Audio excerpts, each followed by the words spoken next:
Hello everyone, this is Practical IT. Welcome back to the React JS tutorial. If you like what you are getting so far, please don't forget to subscribe and hit the like button. Now, on the previous videos, we have seen what the lifecycle is, and on the current one, we're going to see one more hook, which would allow us to work when we are having a problem of an exception. So let's try to see some unexpected scenario over here. Actually, we're going to reproduce, or we're going to produce it, so that's going to throw an error, and then we're going to see what would happen to the whole application.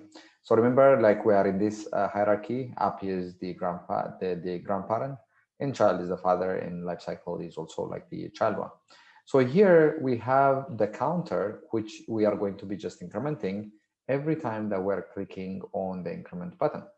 Now let's simulate that there is some scenario that if the current counter, this data state, that counter equals 5, then let's throw some error, new error, and we're going to say some unexpected guest is visiting the page. All right. Now, what we do with this is if I go back and if I click on this one, then we're going to get like this error. And you might notice like on the top, there is this X button, which is available only when you are on the client mode or on the development mode. So if I clear this one, then, just you can see the page is clearly broken. And if I go back to the console, then just we're going to have like this problem. Just the page is completely broken. Even though the page is broken on one of the components, then it will propagate all the way up, and then it is going to break like the whole application. And this is not a good thing that we're going to be just interested to have. So there is a fix for it, and we might be implementing like what we call the component did catch, and that is specifically for this purpose. So that's going to be just its own component. We're going to create that one, and then we're going to have a wrapper, or we're going to wrap the other components under it, so that the change or the error that we're having is going to be contained within that component. So I'm going to go ahead here and then just create, let's call it like error handler. Actually, the correct name is boundary, so we can go ahead and then just error boundary. And with that, we're going to be just creating just the normal stuff with that. So we're going to say class. Actually, we're going to add. Actually, let me take one of them, and I'm going to come here and paste that, and error boundary. I should say probably .js, and that should help. And we don't need this one, so I'm going to clear that one. Lifecycle, we don't need that one as well, because this is going to be used as an independent the component, and it's not a child, rather it's going to be error boundary, and I'm going to copy that, and I'm going to have it over here. So this is like the basic stuff that we do pretty much like all the time whenever we are dealing with the component. So I don't need any state over here. Rather, I'm going to have like constructor. And for this one, I'm going to pass props and and I'm going to have like this. Actually, it's going to be super props. So I'm going to pass that one. And this state, I'm going to have, we're going to check like if there is an error or something. So error happened or error occurred. Hopefully this is the good name. All right, so let's do the false over here. Now, what we're going to do is we're going to have either of the two methods, which are going to be just overwritten over here. And when that is happening, then this is going to be treated as the error boundary. The first one is going to be just the static value that is get derived. Hopefully I can get it right. State from error. That's the first one. and I'm going to have like the error, and inside here, then I'm going to have like a return if this one has error occurred or not. That's going to be just from the state. And remember, this one is like, we cannot just directly access that one. So we're going to have it in such a way, because this one is like the static. And the next one, and the most common one, is going to be component did catch. So that's what the autocomplete is going to be just adjusting for us.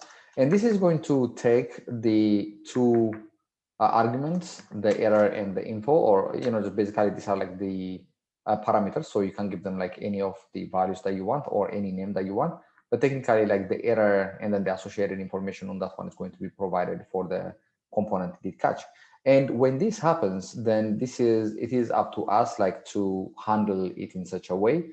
We can probably pass it around to another, maybe another component that's going to be just rendered, and we're going to return it from there. Or just whatever the thing that we want to work on this one, we can have, or we have like an opportunity to deal with the error that is happening. So in this case, let's say console.log, just simply let's take it out and then say error happened.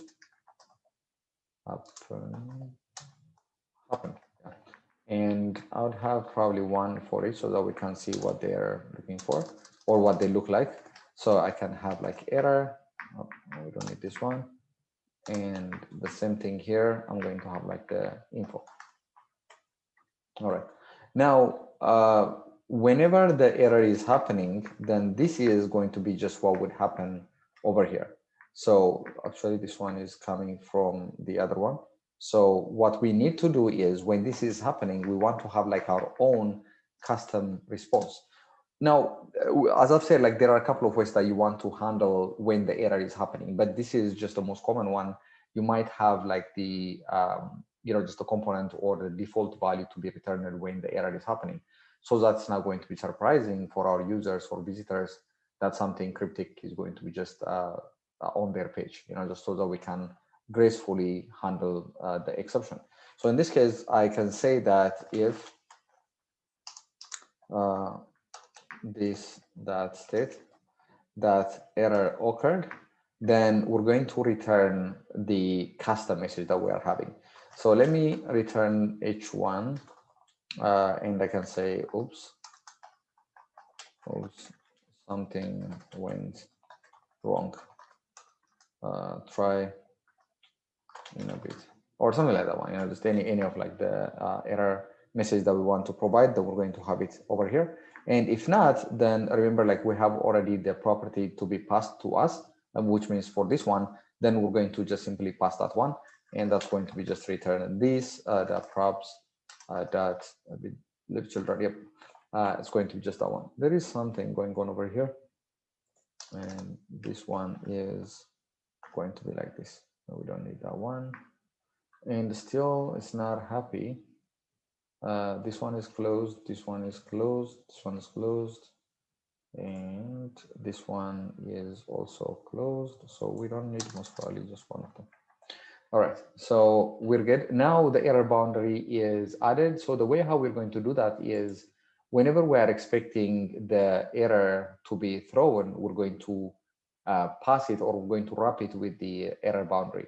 So in our case, we are expecting the error to be thrown from, or the exception is going to be just to be thrown from the child. So we're going to, what we do is we're going to go to like this one, and then we're going to wrap it within the error boundary. So we're going to say error boundary, and we're going to do that, and we're going to do that. So hopefully it has automatically added that one. Yep, error boundary is here. So what would happen is, whenever there is a problem arising from the life cycle, just the previous kind of weird kind of error is not going to happen. Rather, the expected part is going to be just to be replaced by the one which we have it over here. So let's go ahead and then just give it a shot. I'm going to clear this one. So the expectation is, when I'm hitting like this 5 times or so, like we have it over here, then the moment it is exactly equal to 5, then it's going to throw this error. But as the previous one, we might not be able to see like the whole broken page.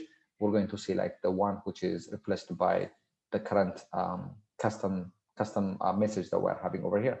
So if I go back here and if I continue clicking, then remember, like this one is still going to be just shown over here because we are on the development mode. So we can X this out. And then on the previous one, if you remember, like when I X that out, then I was showing like only the white page, which is, you know, like everything is broken and I'm not going to say anything. But the error has been happening on the component, which is over here, the lifecycle component, and that has been replaced by, oops, something went wrong, try in a bit. That is going to be just a replacement that we're having. And we can see over here that the error, that what has happened has been listed over here, and the component stack for the info is going to be just over here. All right, so this is how you're going to override, and then you're going to honorably handle the exception whenever you are expecting them. And just remember one thing, that this error boundary is not going to work on itself.